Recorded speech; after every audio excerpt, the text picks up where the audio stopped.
Você já se sentiu um acumulador por guardar caixas vazias ou cabos que não servem para nada? Pois saiba que existe alguém no universo DC que leva o hobby de guardar coisas para um nível galáctico, literalmente encolhendo civilizações inteiras e colocando-as em frascos de vidro. Hoje vamos desvendar os segredos do Brainiac. Olá, eu sou o Thomas e hoje vamos ver quem é essa mente fria e calculista. Brainiac não começou como um computador maligno. Nos seus primeiros dias, em 1958, ele era apenas um alienígena com pele verde, um macaco de estimação chamado Coco. Sim, você ouviu certo, né? Um macaco espacial. A evolução dele para uma inteligência artificial que consome mundos foi, digamos, um upgrade bastante necessário, porque convenhamos, um vilão espacial, um primata de estimação, soa mais como um circo intergaláctico do que como uma ameaça real. O que torna o Brainiac fascinante não é apenas a força bruta, mas o seu propósito. Ele não quer destruir o universo, ele quer colecionar. É o maior caso de síndrome de Diógenes da ficção. Ele viaja de planeta em planeta, absorve todo o conhecimento acumulado daquela civilização e depois descarta o que sobra. É um bibliotecário que queima o livro depois de ler, só para garantir que ninguém mais tem acesso à informação. Não se engane, a parceria dele com Lex Luthor é puro teatro. Imagine dois ególatras tentando dividir o mesmo palco. É praticamente uma reunião de condomínio onde ninguém quer ceder a vaga de garagem. Brainiac já usou a tecnologia da Terra e até o corpo de Luthor, tratando o bilionário basicamente como um pendrive orgânico de luxo. Outra curiosidade é a cidade de Kandor. Ele mantém a capital de Krypton encolhida há décadas, que cá entre nós é o troféu de prateleira mais caro e controverso da história. Imagine manter uma sociedade inteira de alienígenas superpoderosos num pote de vidro. É um nível de mesquinharia que até o Coringa acharia questionável. Se você curtiu conhecer essa faceta do maior colecionador do cosmos, já deixa o like e me segue para mais curiosidades sobre o universo dos quadrinhos. E se eu te dissesse que o vilão mais perigoso do Homem-Aranha não usa capa, não tem super força natural e, na verdade, provavelmente conseguiria resolver as equações que você não conseguiu no ensino médio enquanto toma um café gelado? Sim, estamos falando do homem que provou que, quando o cérebro falha, a engenharia mecânica é a melhor amiga do psicopata. Olá, eu sou o Thomas e hoje vamos ver as curiosidades sobre o Dr. Octopus. Vocês acham que as garras são apenas extensões metálicas burras, mas na verdade elas possuem inteligência própria. No auge da sua demência científica, Otto Octavius fundiu as garras ao seu sistema nervoso central, o que é basicamente o equivalente tecnológico a fazer uma lobotomia com muito estilo. Resultado, uma conexão neural tão profunda que as garras desenvolveram consciência, que explica por que ele sempre tem alguém para discutir, mesmo quando está sozinho. É como ter um GPS e te xinga por errar o caminho, só que com lasers e aço temperado. É a prova definitiva de que, às vezes, a tecnologia é mais emocional que o dono. Muitos esquecem que ele não é apenas um cientista maluco, ele é um dos poucos vilões do universo Marvel que realmente faz jus ao título de gênio. Ele já chegou a superar Peter Parker em praticamente tudo, inclusive na vida pessoal. Lembram do Homem-Aranha Superior? Quando o Octavius tomou conta do corpo do Peter, ele não apenas salvou Nova York, ele a otimizou. Porque vamos ser sinceros, a gestão de tempo do Peter é um desastre digno de um roteiro de comédia romântica. O Dr. Octopus provou que com um planejamento adequado e um pouco menos de culpa adolescente, o trabalho de super-herói fica muito mais eficiente. O Dr. Octopus é um dos raros vilões que realmente faz o Aranha tremer na base, não pela força bruta, mas pelo pavor de que Otto descubra a identidade secreta dele. É a clássica briga de egos. O cientista arrogante que se acha o mestre do mundo contra o herói que acha piadinha de vilão é argumento de defesa. No fundo, a relação deles é a prova de que bullying acadêmico realmente gera consequências catastróficas.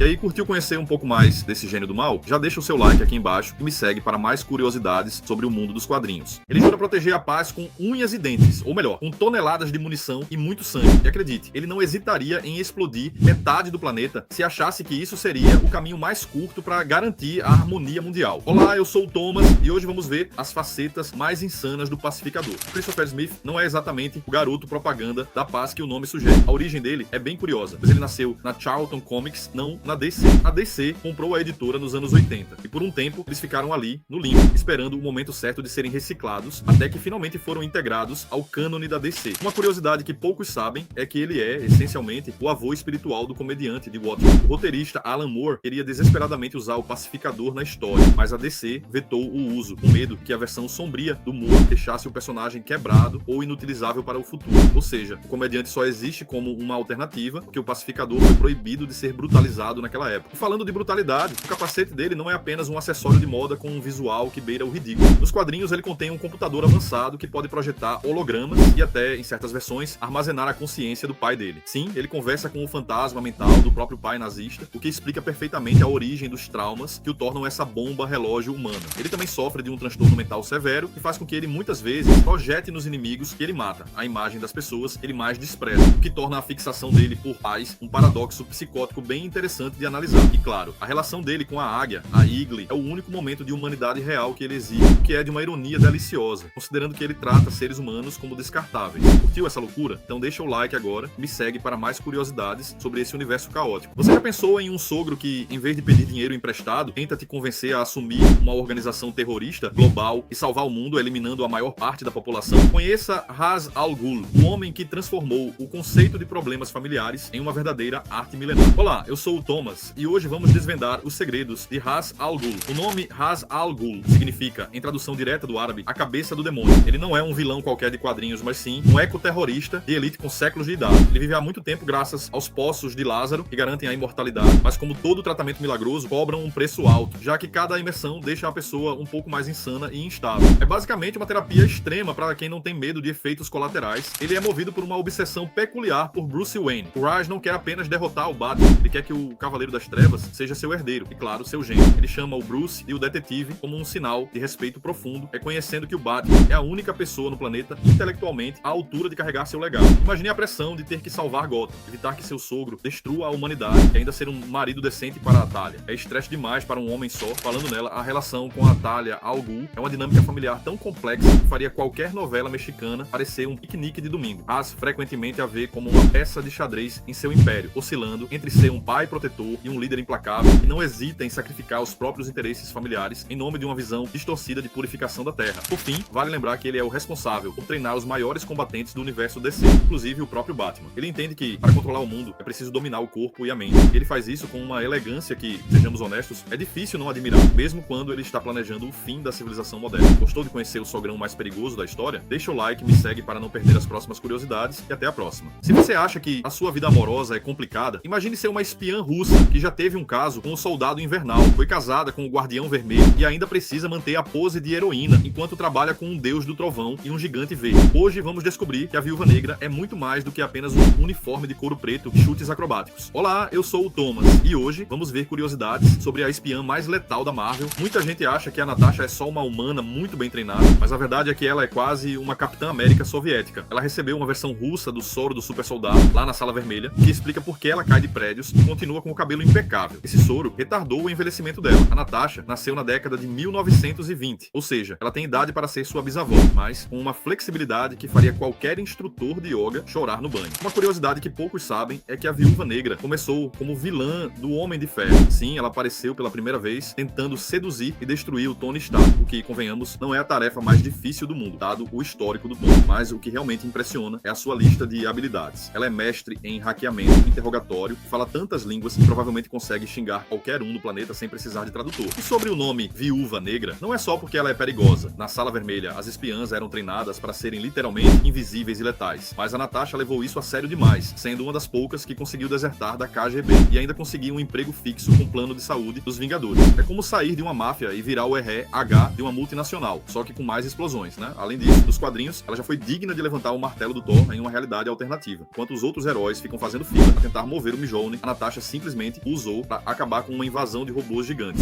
É a prova definitiva de que, se você quer um serviço bem feito e sem drama, é melhor chamar uma russa. Curtiu saber mais sobre o passado sombrio da Natasha? Então deixa o seu like e me segue para mais curiosidades antes que a Sala Vermelha te encontre.